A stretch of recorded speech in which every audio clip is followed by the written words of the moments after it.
நேயர்கள் அனைவருக்கும் வணக்கம். வெண்முரசு காண்டீபம் அத்தியாயம் 16. 3 நாகர்குல முதியவர்கள் நாகபட முனை கொண்ட நீண்ட குலக்கோல்களுடன் முன்னால் வந்து அர்ஜுனனை கைப்பற்றி எழுப்பினர். ஒருவர் திரும்பி 2 கைகளையும் விரித்து கூட்டத்தை நோக்க நாகர்களின் சீரல் மொழியில் வாழ்த்தொழிகள் எழுந்தன. பெருமுரசம் மலை பேசத் தொடங்கியது போல முழங்கியது. குறுமுழவுகள் துடித்து பொங்கி யானைக்கு சுற்றும் துள்ளும் மான்கள் என அதனுடன் இணைந்து கொண்டன.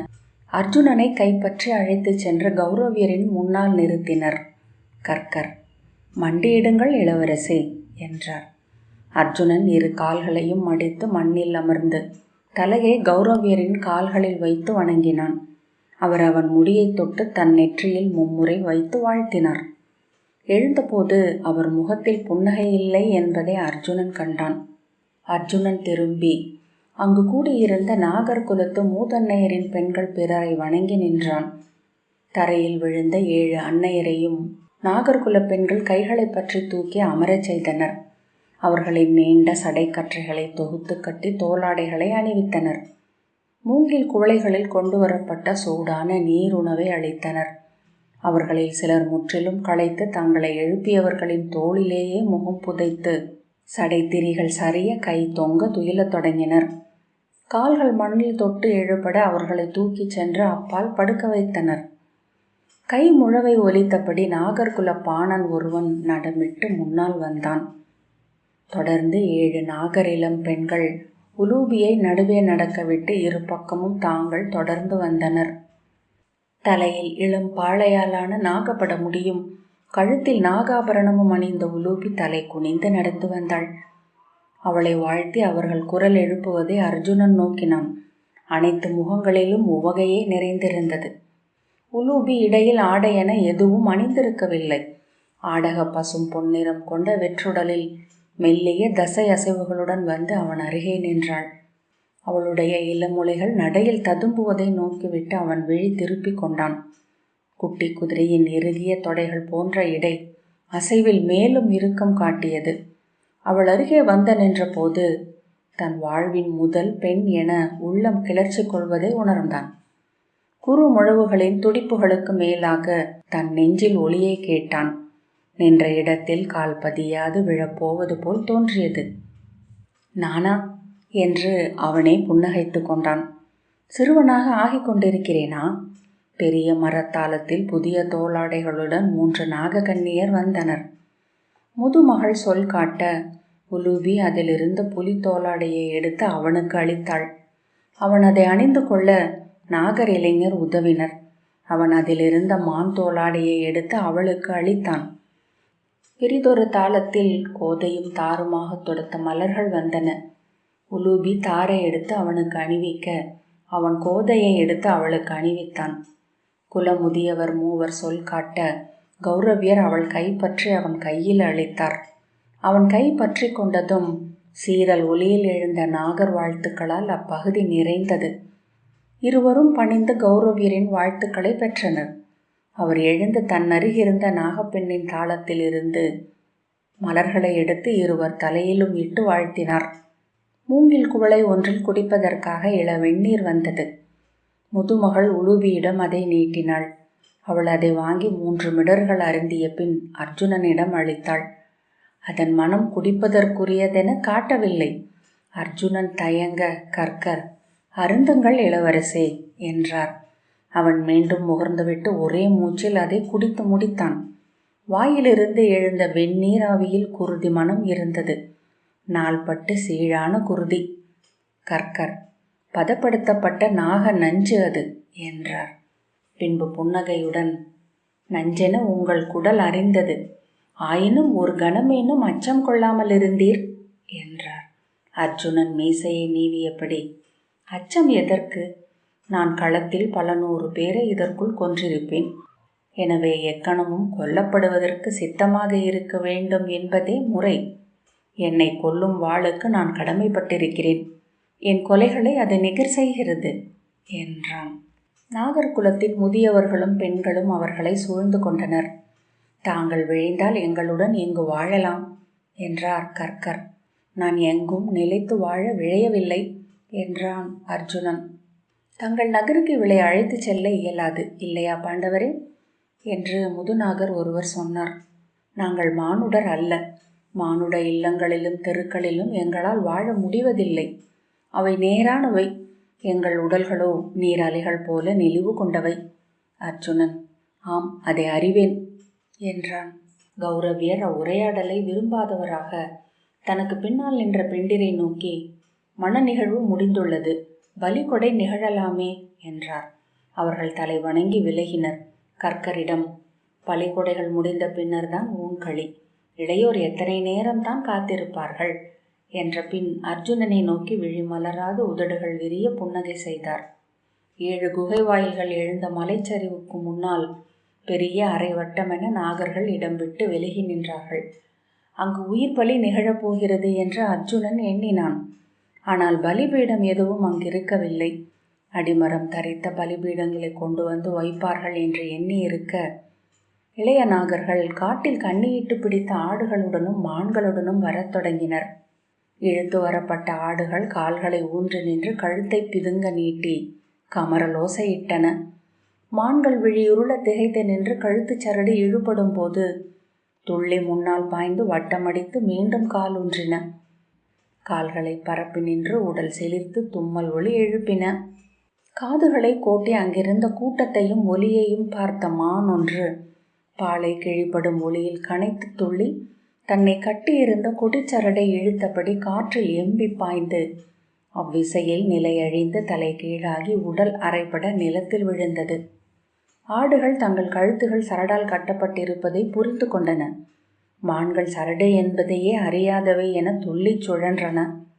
அரை வட்ட வெளியில் 7 தறிகள் அறையப்பட்டு அவற்றில் ஆடுகள் கட்டப்பட்டன. அவை இழுத்து திரும்பி தாங்கள் வந்த வழியை நோக்கி குரல் எழுப்பி கொண்டிருந்தன. கொண்டு சென்று கட்டப்பட்ட மான்கள் கால் பரப்பி நின்று கல் விழுந்த நீர்படலம் என உடல் அதிர்ந்தன. அவற்றின் உடலில் முரசு முழக்கத்தின் ஒவ்வொரு அதிர்வையும் காண முடிந்தது. சட்டென்று அம்பு என மண்ணில் இருந்து தாவி எழுந்து கயிறு இழுக்க சுழன்று நிலம் அரைந்து விழுந்து குழம்புகளை உதைத்து திரும்பி எழுந்தது ஒரு மான். குறிய வாலை விடைத்தபடி சிறுநீர் கழித்தது.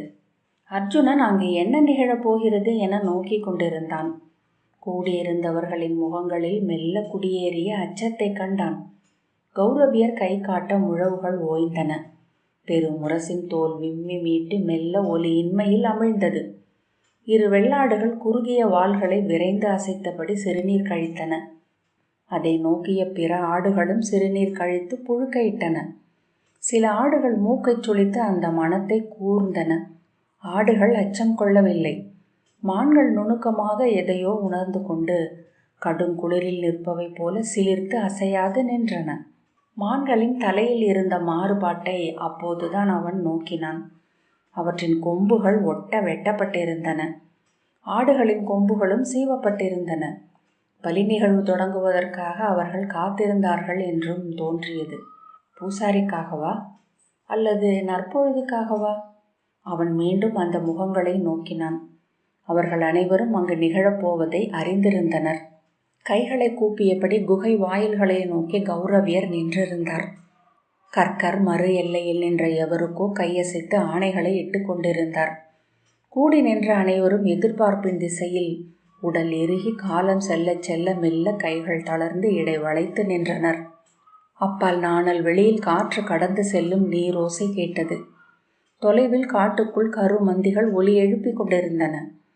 மெல்லிய மின்னல் துடித்தனைய அத்தனை முகங்களும் ஒளி கொண்டன. கீழ்ச்சரிவில் எரிந்தணைந்த மரங்களுக்கு பின்னால் இடியோசை அதிர்ந்தது. யாருக்காக காத்திருக்கிறார்கள்? அந்த மலை குகைகளுக்குள் இருந்து எவரோ வரப்போகிறார்கள் என்று அத்தனை நோக்குகளும் காட்டின. மலை குகைகளில் வாழும் முனிவர்களா?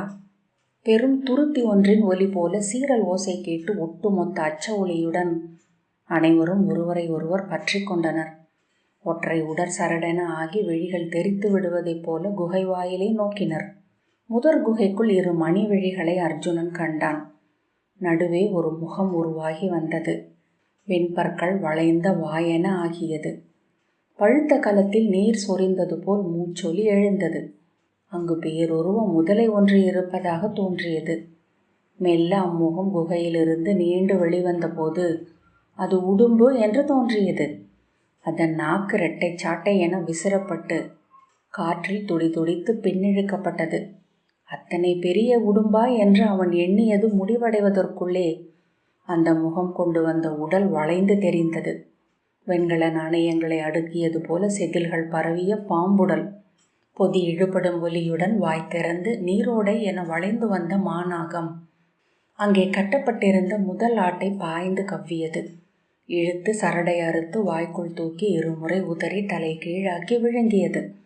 கைக்குழந்தை போன்ற அலறல் ஒலியுடன் ஆட்டின் தலை பாம்பின் வாய்க்குள் நுழைய அதன் இரு பின்னங்கால்களும் உதைத்தபடி அதிர்ந்தன. சேற்றுக்குழியில் மூழ்கி மறைவது போல ஆடு அதன் வாய்க்குள் புகுந்தது. வெறித்த நாகவிழிகள் அச்சுவை இன்பத்தில் மதம் கொண்டது போல் தோன்றின. பாம்பின் வாய் மூட நாவு வெளிவந்து அலையடித்து மீண்டது. அதன் உடல் நெளிவுக்குள் மெல்ல புடைத்து இறுகி அசைந்தபடி ஆடு உள்ளே செல்வதை காண முடிந்தது. சினம் கொண்ட மல்லனின் புயம் என இறுகி வளைந்து அந்த பாம்பு திரும்புவதற்குள் இன்னொரு குகையில் இருந்து அதைவிட பெரிய நாகம் ஒன்று தலை நீட்டி சீறி பின்பு வளைந்தோடி வந்தது. 7 குகைகளில் இருந்தும் நாகங்கள் எழுந்தன. மானுட உடலளவுக்கே பெரியவை, அடிமரங்களைப் போல, காளான் படர்ந்த கரும்பாறைகள் போல, பாசி வழுக்கும் அடிப்படகுகள் போல பேருடல்கள். மேலிருந்த குகைகளில் இருந்து கரிய அருவி போல வழிந்து ஓசையுடன் தரையை அரைந்து விழுந்து வாய் திறந்து வளைந்த பின்பற்களை காட்டி சீறியது ஒன்று. அது பாறையை கடக்கும் ஓடையின் சிற்றலை என எழுந்து மானை காப்பிக் கொண்டது. அதன் மேலேயே அடுத்த நாகம் வந்து விழ இரு பேருடல்களும் ஒன்றை ஒன்று பின்னி முறுக்கி மரத்தடிகள் உரசிக்கொள்ளும் ஒளியுடன் திளைத்தன. நாக உடல்கள் சேற்று சுழி என அசைந்தன. உருவி மேலே வந்து இன்னொரு ஆட்டை கவ்விக்கொண்டது கரிய மாநாகம். குகைக்குள்ளிருந்து மேலும் மேலும் என நாகங்கள் வந்து கொண்டிருந்தன. இரு பக்கமும் நிறைவகுத்த நாகர்குலத்து இளைஞர்கள் மான்களையும் ஆடுகளையும் இழுத்து கொண்டு வந்தனர். அவற்றின் கால்களை பற்றி தூக்கி நெளியும் நாகங்களின் உடல்களின் பரப்பை நோக்கி வீசினர். அவை நிலம் தொடுவதற்குள்ளேயே பொங்கிய தலைகளின் வாய்களால் கவ்வப்பட்டு மறைந்தன. கருந்தழல்களின் நெளிவை நோக்கி வீசப்படும் அவிப்பொருட்கள். ஏரி மதகு என திறந்த 7 குகைகளில் இருந்தும் மேலும் மேலும் கரிய நாகங்கள் பீரிட்டு வந்து கொண்டிருந்தன. உயிர் கொண்ட ஆலமரத்து வேர்களென, மலை வேழத்து துதிக்கைகள் என, உருகி வழியும் கரும் பாறைகளென, விழித்த நோக்கும் திறந்த செவ்வாய்களுமாக அவை இரைகளை நோக்கி வந்தன. மான்களும் ஆடுகளும் அவற்றுக்கு முன் செயலற்று அசையாது காலூன்றி நின்றன. அவற்றின் தோல் முடி பரப்புகள் மட்டும் விதிர்த்து கொண்டிருந்தன. பெரிய ஆட்டுக்கிடா ஒன்றை கவ்விய மாநாகம் ஒன்று அதை தூக்கி வானில் வீசி கவ்வி பிடித்து ஒரு முறை உதறி விழுங்கியது. நோக்கி நிற்கையில் மான்களும் ஆடுகளும் அஞ்சி வலைக்குள் ஓடி மறையும் எலிகள் போல அவ்வாய்களுக்குள் செல்வதாக தோன்றியது. இரு நிறைகளாக கொண்டு வரப்பட்ட ஆடுகளும் மான்களும் வரும் விரைவு குறைந்தபடி வந்தது. மறுபக்கம் குகைக்குள்ளிருந்த அரவங்கள் எழுந்து வரும் விரைவு மேலும் கூடியது. ஒன்றன் மேல் ஒன்றென விழுந்து உடல் நெளித்து சீறி எழுந்து தலை தூக்கிய நாகங்கள் 100 தலைகள் எழுந்த கால்களற்ற பாதாள விலங்கு என தோன்றின. சினம் கொண்டு தலை சொடுக்கி நிலத்தை அரைந்து புரண்டது ஒரு நாகம். தன் மேலேறிய ஒரு நாகத்தை நோக்கி அது சீறி திரும்பிய போது இரு நாகங்களும் ஒன்றை ஒன்று நோக்கி சீறி பறக்க மெல்ல அசைந்தாடின. பின்பு மத்தகம் முட்டும் களிறுகளின் சமர் முதல் கணம் போல ஓசையுடன் அவை ஒன்றை ஒன்று அரைந்து பெண்ணி முறுக்கி எழுந்து விழுந்தன. மேலிருந்து விழுந்த நாகங்கள் கீழே இருந்த நாக குவியலில் விழுந்து வளைந்து தலை தூக்கி ஆடின. கௌரவியர் பதறும் கைகளுடன் எங்கே என்று கேட்க கர்க்கர் ஓடி முன்னால் சென்று எம்பி குதித்து கைவீசி என்ன செய்கிறீர்கள், கொண்டு வாருங்கள் என்றார். மறு எல்லையில் இருந்து எவரோ இனி இல்லை என்று கூவினார்கள். கர்க்கர் இனி கொடை விலங்குகள் இல்லை அரசே என்றார். கௌரவியர் தன் தலைமுடியை கைகளால் பற்றியபடி என்ன சொல்கிறீர்கள் என்றார். இனி விலங்குகள் இல்லை என்றார் கர்க்கர். எஞ்சிய அனைத்தையும் கொண்டு வாருங்கள் என்றார் கௌரவியர். 3 ஆடுகள் மட்டும் எஞ்சி இருக்கின்றன என்று ஒருவன் கூவினான். இளையோர் 3 சிறிய ஆடுகளை கால்களை கட்டி தூக்கி கொண்டு ஓடி வந்தனர். அதற்குள் கரிய நாகம் ஒன்று அங்கே நின்றவர்களை நோக்கி தண்ணீர் துளி கண்களை விழித்து நாக்கு சீறி வளைந்து நீண்டு வரத் தொடங்கியது. ஆவல் கொண்ட கை என அது அணுக அலறியபடி நாகர்கள் பின்னால் ஓடினர். ஆடுகளை நாகக்குவியலை நோக்கி வீசிய போது ஒரே சமயம் பல தலைகள் எழுந்து ஒன்றுடன் ஒன்று முட்டி விழுந்தன. ஆடுகளின் தலையையும் உடலையும் வெவ்வேறு நாகங்கள் கவ்வ அவை இரண்டாக கிழிந்து குருதியுடன் குடல் தெறிக்க குழம்புகள் அப்போதும் துடிதுடித்து கொண்டிருக்க வாய்களுக்குள் மறைந்தன. தன்மேல் குவிந்த பெரு நாகங்களை விலக்கி எழுந்த மாபெரும் நாகம் ஒன்று கடல் அலை என பத்தி விரித்தபடி சீறி அருகணைந்தது. நாகர்குல முதியவர் தங்கள் மொழியில் உரக்க கூவியபடி கைகளை விரித்து மறுபக்கம் ஓடினார். கௌரவியர் அவர்களை நோக்கி அச்சமும் சினமும் கொண்டு ஏதோ கூவி தன் கோலை அடிப்பதற்காக ஓங்கினார். அத்தனை பேரும் அஞ்சி கூச்சலிடத் தொடங்கினர். முதியவர் ஏதோ சொல்ல பெண்கள் அலறியபடி வேண்டாம் என்று கை நீட்டி கதறினர். குழந்தைகள் அவர்களை பற்றியபடி கதறி அழுதன. கைகளில் சிறிய கத்திகளுடன் 7 இளநாகர்கள் ஓடி முன்னால் வந்தனர். முதலில் வந்தவன் அவ்விரைவிலேயே சென்று நாகங்களுக்கு முன் முழந்தாளிட்டு அமர்ந்து தன் கையில் இருந்த கத்தியால் கழுத்து குழாயை கிழித்தான். மூச்சு குருதி துளியுடன் சீறி தெறிக்க கைகள் விடைத்து நீண்டு அதிர குப்புற மண்ணில் விழுந்தான். அவனுக்கு பின்னால் வந்த நாகனும் தன் கழுத்தை அறுத்து அவன் அருகே விழுந்தான். நிறை நிறையாக 7வரும் தங்களை கழுத்தறுத்து கொண்டு நாகங்களுக்கு முன் விழுந்தனர். நாகங்களின் நெளிவுகள் அசைவமைத்தன. பெருநாகம் எழுந்து வந்து அவர்களின் ஒருவனை கவ்வி தூக்கி விழுங்கியது. அப்போதும் துடித்து கொண்டிருந்த கால்கள் நீண்டு முழங்கால் தசை இழுபட்டு கட்டை விரல் காற்றில் சுழித்தது. 7வரையும் 7 நாகங்கள் விழுங்கின. ஒரு நாகம் முன்னால் வந்து பத்தி எழுப்பி அசையாது நின்றது. அதன் பத்தியின் வளைவில் கூழாங்கற்கள் அடுக்கப்பட்டது போலிருந்த பரப்பில் பந்தங்களின் ஒளி தெரிந்தது. குனிந்து 3 முறை தரையை முத்தமிட்ட பின் அது திரும்பி குகை நோக்கி சென்றது. ஒவ்வொரு நாகமாக எழுந்து நெளிந்து குகைக்குள் மறைந்தது. குகை வாயில்கள் பிரிதொரு பெருநாகத்தின் வாயில் என தெரிந்தன. இறுதியாக தரையில் கிடந்த நாகம் தலை தூக்கி பந்த ஒளி தெரிந்த விழிகளுடன் வாய் திறந்து நாக்கை பறக்கவிட்டது. உள்ளிருந்து ஒரு சரடால் கட்டி இழுக்கப்பட்டது போல மெல்ல திரும்பி சென்றது. அங்கு வந்ததிலேயே பெரிய நாகம் அதுதான் என அர்ஜுனன் எண்ணினான். சீரான காலடிகளுடன் கவசங்கள் மின்ன ஒரு காலாட்படை வளைந்து திரும்பி செல்வது போல தோன்றியது. அது குகைக்குள் ஏறி நுழைந்து மறைந்த அக்கணமே அங்கு நிகழ்ந்தவை நம்ப முடியாத சூதர் கதையாக மாறின. விழிமயக்காக கண்களுக்குள் எஞ்சின. இல்லை என்பதைப் போல் அதன் வால் நெளிவு இறுதியாக துடித்துடித்து உள்ளே சென்றது. வாயென மாறிய குகைகளின் நாக்கு போல அது தெரிந்து நிழலோ என ஆகி இல்லை என்று மறைந்தது. குகைகள் இருண்ட சுழிகளாக மாறி அமைதி கொண்டன. கூடி நின்ற நாகர்கள் ஒவ்வொருவராக உடல் தளர்ந்தனர். பெருமூச்சுகள் ஒலித்தன. கௌரவியர் சினம் கொண்டவர் போல தலையசைத்து கர்க்கரிடம் ஏதோ சொல்லிவிட்டு திரும்பிச் சென்றார். கர்க்கர் அர்ஜுனனை நோக்கி, இம்முறை நாகங்கள் பெரும் சினம் கொண்டிருந்தன இளைய பாண்டவரே என்றார். அர்ஜுனன் ஒன்றும் சொல்லவில்லை. பலி பூஜைக்கு இங்கு வரும்போதெல்லாம் எம் குலத்திலிருந்து ஒரு பலி வாங்காமல் அவை திரும்பியதில்லை. ஆனால் 7வரை பலி கொள்வது இதுவே முதல் முறை என்றார் கர்க்கர். கர்க்கர் அர்ஜுனனிடம், மனநிறைவுக்கு பின் புலரி எழுவது வரை உண்டாட்டு எங்கள் மரபு. உணவும் நாகமதுவும் நீட்டும் கைகள் சோறுவது வரை முடிவின்றி கிடைக்க வேண்டும் என்பது முறைமை. தாங்கள் உணவு இங்கில்லை. தாங்கள் தங்கள் துணைவியுடன் மந்தனம் கொள்ள செல்லலாம். அங்கே அவளுடன் உணவருந்தலாம். அர்ஜுனன் தலையசைத்தான். நாகர்குல பெண்கள் 7வரும் குல மூத்தவர் 7வருமாக வந்து கௌரவியரை வணங்கி அழைத்து சென்று உண்டாட்டிற்காக முதல் உணவு குவை அருகே அமர்த்தினர். அதற்கு பின் அக்குலத்து மூத்தவர்களும் அவர்களை தொடர்ந்து அமர்ந்தனர். முதுபெண்டிரும் பெண்களும் குழந்தைகளும் இறுதியாக இளையோரும் உணவுக்கு முன் அமர்ந்தனர். அதுவரை இருந்த அச்ச நிலையில் இருந்து உணவு அவர்களை விடுவித்தது. மெல்ல பேசிக்கொள்ளத் தொடங்கி பின்னர் ஒவ்வகை கூச்சல்கள் எழுப்பி அவ்விடத்தை நிறைத்தனர். 3 நாகினியர் அர்ஜுனனை அணுகி தலைவணங்கினர். ஒருத்தியின் கையில் மரத்தாளத்தில் 7 அகல் சுடர்கள் எரிந்தன. அதிலிருந்த மலர்களை எடுத்து அவன் தலைமேல் இட்டு இன்பம் விடியும் வரை தொடர்க என்று வாழ்த்தினாள். 2 நாகினியர் உலுவியின் கைகளை பற்றி கொண்டு செல்வோம் என்றனர். உண்டாட்டிற்கு அமர்ந்திருந்த நாகர்குலத்தவரின் நடுவே நிறைவகுத்த பந்தங்களின் ஒளியில் அவர்கள் நடந்து சென்றனர். இரு பக்கமும் உணவுக்கு முன் அமர்ந்திருந்த நாகர்கள் கை தூக்கி அவர்களை வாழ்த்தினர். எரிகுளத்து விளக்கை மும்முறை சுற்றி வந்து வணங்கிய பின் அங்கிருந்து விலகி நாணல் பூக்கள் இருளுக்குள் நுரை என அலையடித்த புல்வெளியில் நுழைந்தனர். சுடரேந்திய பெண் முன்னால் நடக்க வழியில் அவர்கள் ஒரு சொல்லும் பேசிக்கொள்ளவில்லை. இருளுக்குள் மரங்களில் சேக்கேறி இருந்த பறவைகள் சுடர் கண்டதும் எழுந்து ஓசையிட்டன.